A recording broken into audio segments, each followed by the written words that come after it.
Mirëdita të dashur miq, të njohur dhe të panjohur, dhe në veçanti ju ndjekës të orës letrare. Ora letrare ka një diapazon në rrjetet sociale, në Facebook, në TikTok dhe në YouTube. Pra, keni mundësi ta ndiqni ku t'ju volas më tepër. Për sot do t'ju lexoj një fragment nga romani i fundit i botuar në vitin 2025, Motra e Madhe. Ndonë se ky roman është me nuanca tragjike, mes tragjedisë jetojmë edhe ditë të mira, edhe gëzime, edhe dashuri, edhe lumturi. E tillë është jeta në dialektikën e saj, me kontradiktat e saj, me të mirën dhe të keqen e saj. Prandaj këtë radhë do t'ju lexoj një pjesë në të mirën e saj, po që mbart edhe dhimbje brenda.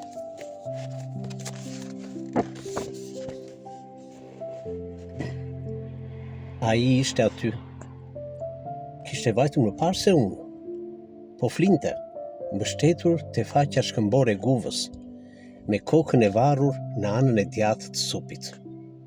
Sa keq më erdhi, por as vetë s'di pse dhe mbuqesh.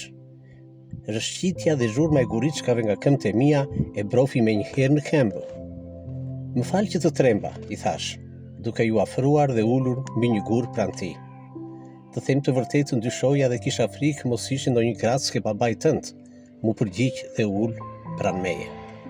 Çfarë ti thosha? Edhe pse kisha shumë për t'i thënë, prisja e heshur fjalët e tij, sepse fjalët e mia ishin burgosur në qelinë e shpirtit dhe s'mund t'i aratisja dot. Fati im ishte shkruar dhe vulosur dhe askush nuk mund ta ndryshonte. Fati i martesës me mbledhëri. Sikur të lexonte mendimet e mia, princi ndërhyri menjëherë me oratorinë e tij letrare që i kishte përsosur më tepër pas kthimit nga universiteti.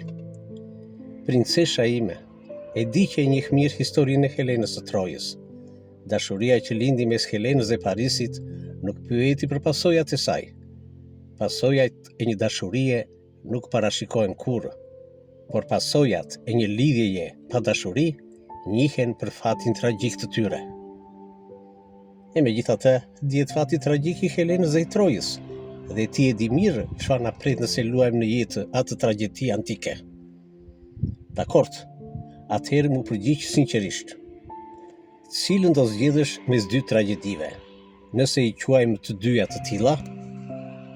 Në maj të gjuhës e kisha përgjigjen, sepse sa do bukur të shprehej për të më bindur, e vërteta e realitetit ishte më e hidhur se çdo ëmbëlsi e fjalëve të tij. Sigurisht të dytën, dhe besoj se më kupton dhe beson më tepër se veten. Të dytën, sepse aty jam një në fatin tim. Nuk ka se përse të bëhesh edhe ti pjesë e këtij fati. Do me thënë, kjo është përgjigja jote e fundit. Për të ma thënë në sy ndër sy erdhe këtu. Nuk ta merr mendja çfarë të keqe po i bën vetes, po edhe mua që vetëm ty të kam në mendje ditë e natë. Si thikë në shpirt më goditën fjalët e tij, mbushur me dëshpërim dhe zhgënjim. Po më mirë ta detyroja atë thikë të tij në shpirt se ferin e përbashkët të dy shpirtrave tanë. E çuditshme kam qenë dhe jam në kthesat e papritura në jetën time. Jo vetëm e çuditshme, por dhe e guximshme, sepse pa energjinë e guximit asnjë çudi nuk është e tillë. Jo, nuk e kam fjalën për ndonjë kthesë mendimi dhe vendimi që kisha marrë dhe shprehur princit tim në guvën e Projit. Çodia dhe guximi im, atë çast takimi të fundit mes nesh, buroi nga thellësia e shpirtit të një vajze që dashurinë e saj platonike me princin sykalt të ëndrave dëshiroi ta prekte realisht, qoftë dhe vetëm me një të puthur.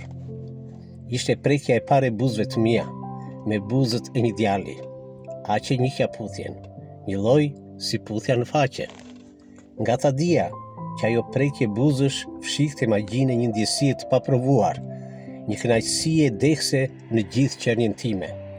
Së shtur ta them tani vazhdimin gjatë puthjes dhe pasaj, edhe pse është hera e parë që po e them. Ndërsa hodha njërën këmbë prapa për t'u larguar buzëve të princit, këmba tjetër bashkë me trupin mbeti në vend pa lëvizur. Puthja e tij ishte për te prekjes së buzëve të mia dhe te fuqisë sime për ta ndaluar. Nuk di nëse i mbylla sytë apo diçka tjetër e posa lindur brenda meje, por di që ajo mbyllje sysh vuri në gjumë vetëm logjikën time, duke zgjuar dhe ndezur për herë të parë tek unë një ndjesi tërhese të papërmbajtshme. Duart e princit u harkuan rreth trupit tim, duke më bërë të ndjem me krahëve puplore të një angjëlli. E sigurt në këto krahë, e lash veten të lirë në duart e princit. Thash se mbaroi me aq puthja, ku nuk ndjeva një çast në buzët e tij, por ato rëshqitë në gush, rreth qafës dhe më poshtë.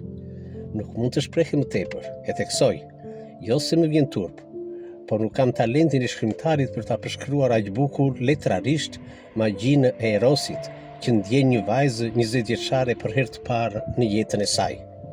Aq më tepër kur kjo magji buron nga dashuria me një djalë që për të është si princi sy kaltër i prallës.